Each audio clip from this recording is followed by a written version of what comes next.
How you doing, lads? How's that hatch going? Hydraulic jack, that's the way. That's a bit posh, actually. Whose is that? You got it out? Well done. Right, we've got to make something similar. How's Dylan doing? On a chieftain, when you move it, you've got to put your gun in a crutch. Hello. Hello. Can I say crutch? Yeah, I can say crutch. And that's the gun crutch. And if you've got that gun waggling around, it can cause damage, can't it, Biggie? You know all about damage, don't you? And basically, we've got to get this thing here working so we can lock the gun in when we move it. Otherwise, what will happen? Well, we'll swing about doing transport. No, it damage your turret motors.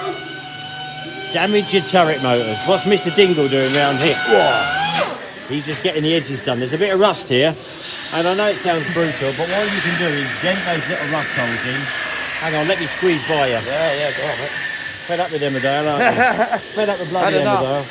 It's hardly done anything out of Emmerdale for a long while. These little bits along here, best you can do is just dent them in well. 2 coats of red oxide, leave it for a couple of days, then fill it on top of the red oxide. And then sandwich it again in another layer of red oxide. And you know what? That will take years to come through. Years. A lot of people say you can't put filler on top of paint. Well, you can if you don't want rust to come through. You do get a little ring around it, but we don't care on the tank. We don't show. So we've tested out there's no reactions on the paint, and there's not. Our paint seems to go on it rather well. But these patches are a bit on the stiff side. And we've got to get them done so we can change the turret batteries, and then there's a chance we'll get the metadynes working. And that'd be really nice and get all the gun kit going. Now the next job will be to get that periscope out and fit a new driver's periscope, and then we want to trim in there. Well, that trim's damaged, so I want to retrim that and retrim in top of the commanders and the gunners and loaders hatches. But yeah, they're a bit seized. This puppy's all finished now. I've glued my headlinings back in, and she's ready to be parked out in the yard. Now we've got half the Polish government coming tomorrow. I'm not entirely sure why. I just say, yeah, come along, be nice to see you. And they might want 1 or 2 of these. Just 1 or 2. Maybe 3. Maybe 10. Maybe 20. Maybe 30. Which is a problem because I've only got 29. This one over here, this is almost ready for paint. She's driving lovely. Let's just give it the works with Tom. And now it's a matter of making it look exactly like the other one.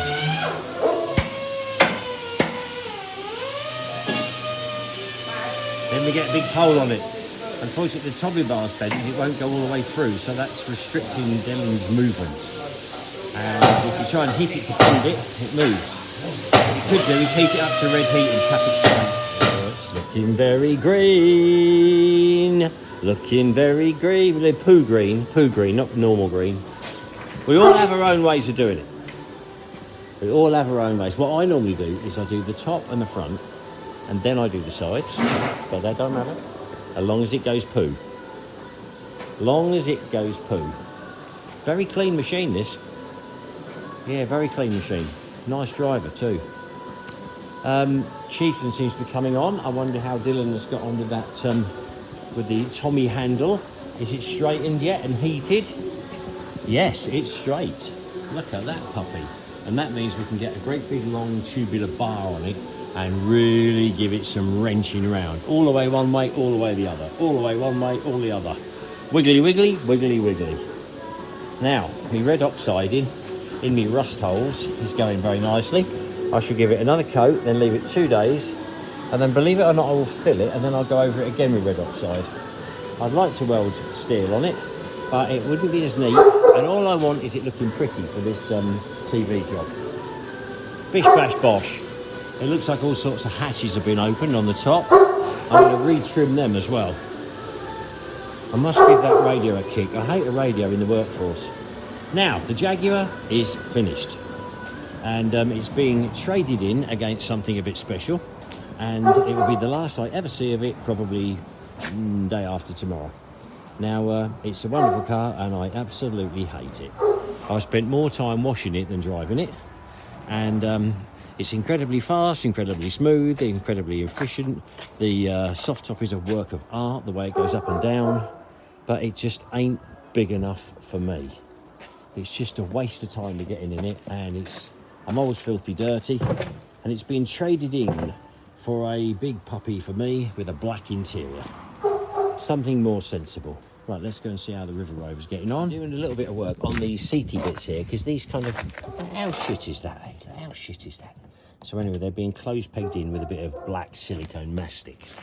And we've had a hoover in the back because my little boy is a hooligan when it comes to food, and he throws food everywhere. And when you've got food thrown everywhere, you've then got mice, and mice don't care what they nibble. What other little jobs did I do? Oh yes, after yesterday's fiasco on the river with my reverse, I pulled the reverse cable and it locked it in reverse, and I went in the river and couldn't drive forward. How embarrassing when I crashed into all these boats. And it was all because the battery strap had been put around the cable and the battery. Whoops. I should have shot the person who did that, but I'm more tolerant than I used to be. Yeah, coming along. I've arrived to see what Vanessa's bought. She was supposed to be buying a light strike vehicle, and somehow she was listed to the auction but looking at the wrong picture. And you can do that, so I've let her off a little bit. So she's bought this Aston Martin, and I really...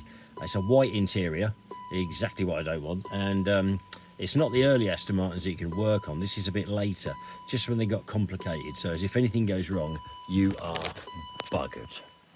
Buggered with a capital B.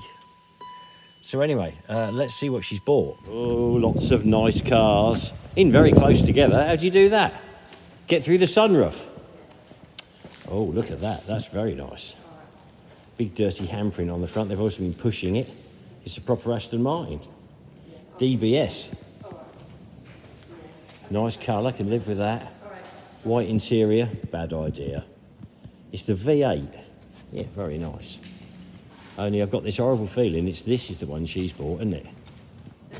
She was supposed to be buying a light strike vehicle, and somehow, yeah, she pressed the... she was listening to the auction, but looking at another picture.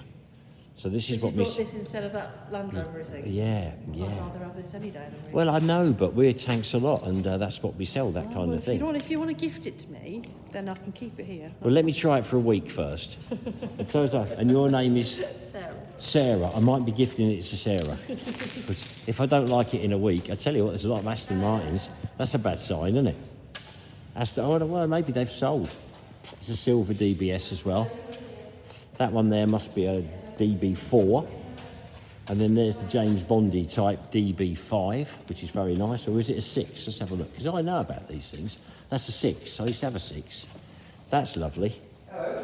That's a lovely beast. Well, it started and it sounded nice and it looks nice, but I have not really got a use for a car like this, especially with that white interior. Bloody hell. Walnut's beautiful. I do like a bit of walnut in the car. I bet that's thirsty. Yeah, I wonder what the brake horsepower is on something like that. But I suppose it'll be as slow as anything compared to Kate's Tesla. Electric, that's the way to go. But a pretty car, no doubt about it. Some would say it's not a car, it's a piece of fine art, because it's completely handmade. Little men beating bits of tin out on a mandrel. Ding, ding, ding, ding, ding, ding, ding, ding, ding, ding, ding, ding, ding, ding. Like a load of little blacksmiths. And that's what you end up with. A handmade dinosaur. Is it the end of the dinosaur? It could be. But I shall enjoy it for a week, then I'll be bored with it. And then either Vanessa will have to use it every day, or one of you people out there will make me an offer and make me £100 profit. Because I'd hate to sell it for a loss. I can say to Vanessa, don't you worry. We made a profit on that car you bought. Yeah, it's pretty. It is pretty, no doubt about it. On the car subject, my Range Rover, my trusty Range Rover of 18 years, faithful service, apart from when it let me down in London with the starter motor, is going to be sold. I'm going to sell it. I'm going to put it on Facebook Marketplace possibly tonight. It's running beautifully. I went to Southampton in it last week, and I've got to go Southampton in it tomorrow to a stately home, and it goes like a train. There's a little bit of rust here and there, but what do you expect for something that's as old as this? But as far as it driving and doing the business, it is gorgeous. Without doubt, the finest car I have ever owned in my life, and I've had a lot of cars. Will I clean it up? Oh God, I don't know if I'll have time to clean it up. But if anyone wants a really nice Range Rover that still looks pretty bloody good, with a TV in it and heated steering wheel, oh, then this is your one. And for all them people who think I'm going to piss it away for about 3.5 grand with that number plate on it, well, I'm afraid you are sadly mistaken, because the number plate is going on my next Range Rover, which will be coming, I think, in a couple of days. So yes, I'm keeping PNM1 because it was me daddy's, and the Range Rover, my faithful old steed, will be up for sale. I'm going to take some stills and I'm going to put them on Facebook Marketplace tonight. Well, we made it home on the trailer, and normally I only take crap cars on the trailer waiting to be run over.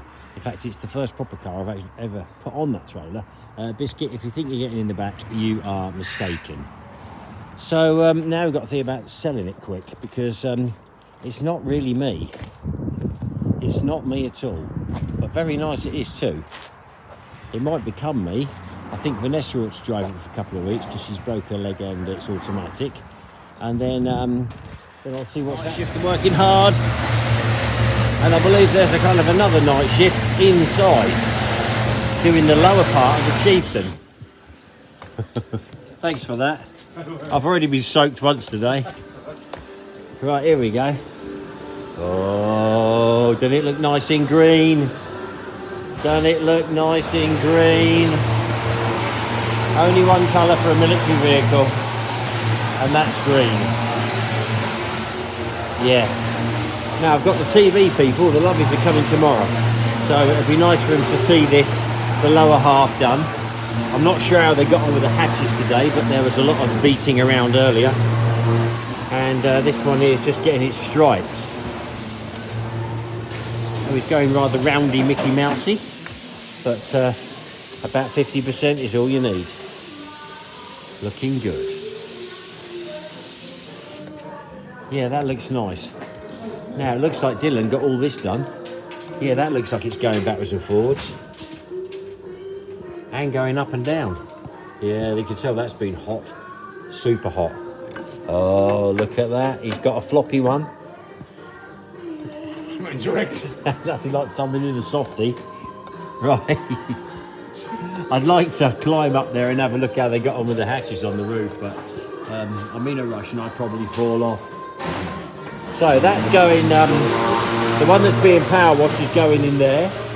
And then tomorrow when the Luvvies come up, we'll bring this one out and maybe get another one in front of it before we put it back in. Yeah. Go back here. Let's put this back here. What I would love to do is get the searchlight going.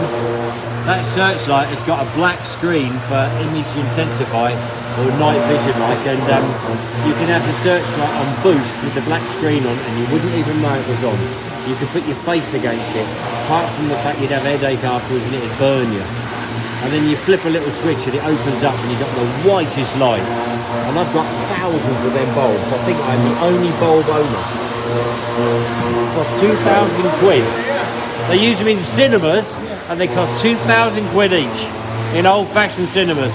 And I'll tell you what, we've been using them as hardcore. So if you've got a chieftain and you want some bulbs, talk to me. There's a rare metal in them and I may smash them up for the rare metal, which is sad. Very, very sad. Right, next thing is the trimming and getting the periscope out. That'll be really difficult.